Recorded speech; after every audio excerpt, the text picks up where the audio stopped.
नमस्कार।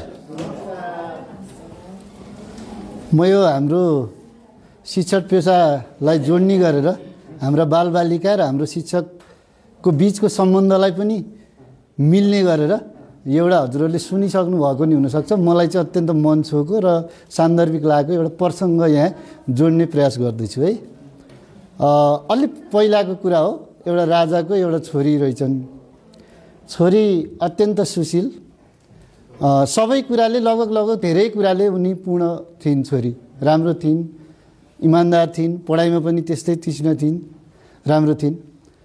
अनि त्यो बेलामा के थियो भने त्यो एउटा राजाको छोरी भइसकेपछि वरिपरि अरू राज्यहरू पनि थिए, अलि पहिलाको कुरो राज्यहरू थिए।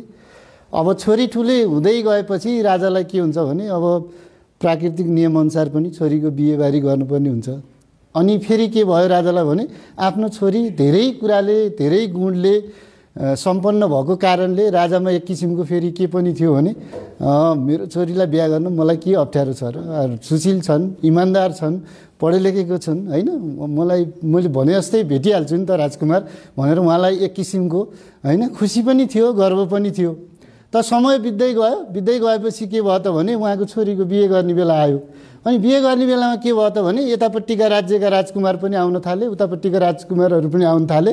धेरैतिरबाट आएपछि राजालाई के भयो भने मेरो छोरी राम्री छन्, आइहाल्छन् नि त, धेरैतिरबाट आउँछन् भन्ने लाग्यो। अनि राजाले के भन्नुभयो भने हो त्यस्तो हो भने मैले अब एकदम उपयुक्त तरिकाले निर्णय लिनुपर्छ भनेर राजाले के भन्नुभयो भने ल अब मेरो छोरीको विवाह मैले त्यसैसित गर्छु जो मैले तयार गरेको एउटा परीक्षा एउटा चाहिँ मैले जुन तयार गर्छु उत्तीर्ण हुने राजकुमारलाई नै मैले मेरो छोरी स्वयंवर गरेर दिन्छु भन्ने एउटा किसिमको आह्वान गर्नुभयो।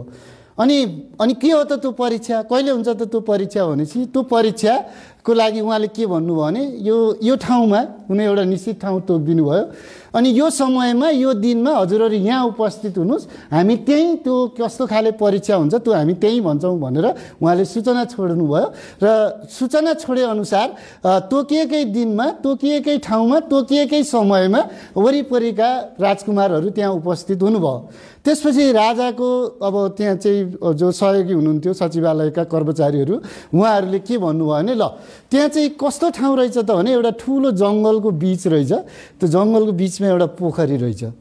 अनि त्यो पोखरीमा चाहिँ वरिपरि सबै राजकुमारलाई त्यो सचिवालयका कर्मचारीले के भन्यो भने ल तपाईँहरू यो पोखरीको यतापट्टि एउटा साइडमा घेरा लागेर उभिनुहोस् भनेर एउटा पोखरीको घेरा लगाएर उभिन लगाउनु भयो। अब सबै राजकुमारहरू 20-22 जना कति थिए एउटा पोखरीको एउटा किनारामा घेरा लाएर उभिएपछि अब के गर्नुपर्छ त भनेपछि अनि ल अब तपाईँहरू रेडी हुनुहोस्, तपाईँहरू के गर्नुपर्छ त भने यो पोखरीमा हाम फाल्नुपर्छ।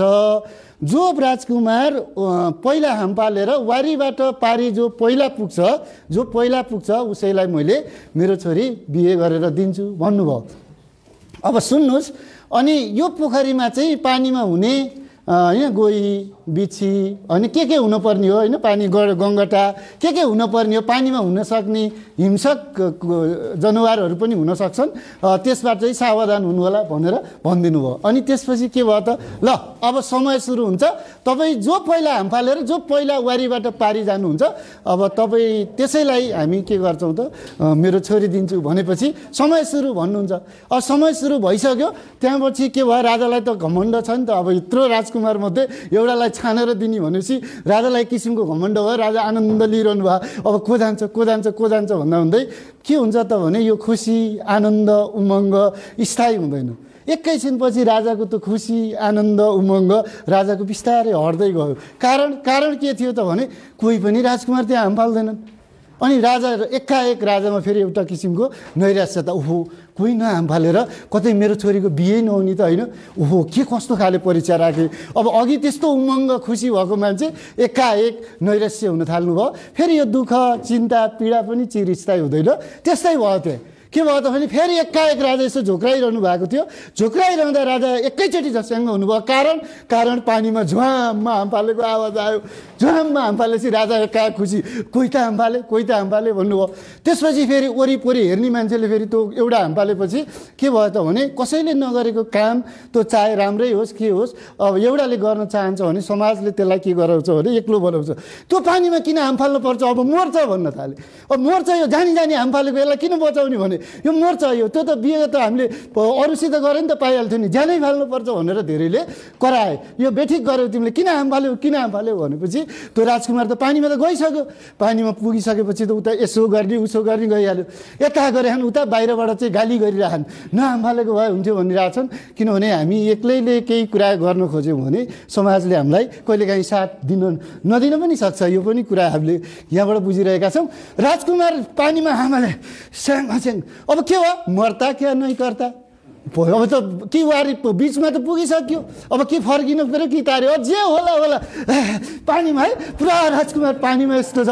राजकुमार जब पानीबाट बाहिर निस्केका थिए, फेरि अघि जसले गाली गरेका थिए, जसले गरेका थियो, त्यही भनेका थिए, तिनै मध्ये एउटाले गएर काँधा राखेर हाय हाम्रो राजकुमार भन्दा। समाज यस्तै छ, राम्रो भएर परिणाम आयो भने फेरि हामी सबैले साथ दिन्छन्, राजकुमारलाई नि साथ दिए। अब के भयो, विधि प्रक्रिया सबै कुरा मिलाएर अनुसार छोरी बिहे गरेर अब त्यो संस्कार अनुसार 2-4 दिनपछि कति दिनपछि छोरी ज्वाइँ घर आउनुपर्ने थियो, फर्केर आउनुभयो। आएपछि अब के भयो, राजा त एकदम खुसी हुनुहुन्छ। ज्वाइँ साहब हजुर त एकदम यस्तो मान्छे, तपाईँसित त म यति खुसी भएँ, हजुरले जे भन्नुहुन्छ म त्यही पुर्याइदिन्छु भन्न थाल्नुभयो राजाले। उहाँ पनि राजकुमार पनि त फेरि के थिए, राजाकै छोरा थिए, सम्पत्तिको त उनलाई पनि कमी थिएन। अनि उनले पनि के भन्यो भने, महाराज साँच्चै मैले जे भन्यो तपाईँले त्यही पुर्याइदिनुहुन्छ, बक्सियोस् न बक्सियोस्, हजुरले जे भन्नुहुन्छ त्यही पुर्याइदिन्छु। साँच्चै महाराज बक्सियोस् ज्वाइँ साहब, भन्नुहोस् के गर्नु पऱ्यो। महाराज मलाई केही गर्नु परेन, के गर्नु पऱ्यो, यति कुरा पत्तो लगाइदिनुहोस्, त्यो दिन मलाई पानीमा पछाडिबाट कसले धकेल्दै थियो। ओहो, यहाँ मैले प्रसङ्ग के जोड्छु भने, उहाँ पानीमा कसैले नधकेलिदिएको भए, राजकुमार पानीमा कसैले नधकेलिदिएको भए उहाँले त्यो वारको पार गर्नु नै हुन्थेन, किनकि उहाँले आफ्नो खुबी चिन्नु नै भएको रहन्छ। पार त गर्नुभयो नि। हाम्रा विद्यार्थीहरूमा पनि अथाह क्षमता हुनसक्छ। त्यसकारण हामीले हाम्रा विद्यार्थीहरूलाई राम्रो ठाउँमा धकेलिदिनुपर्छ, अगाडि बढाइदिनुपर्छ। यो भूमिकामा हामी रहिरहेका छौँ र रहिरहनुपर्छ भन्ने कुराहरू जोड्दै बिदा हुन्छु। हस्, धन्यवाद।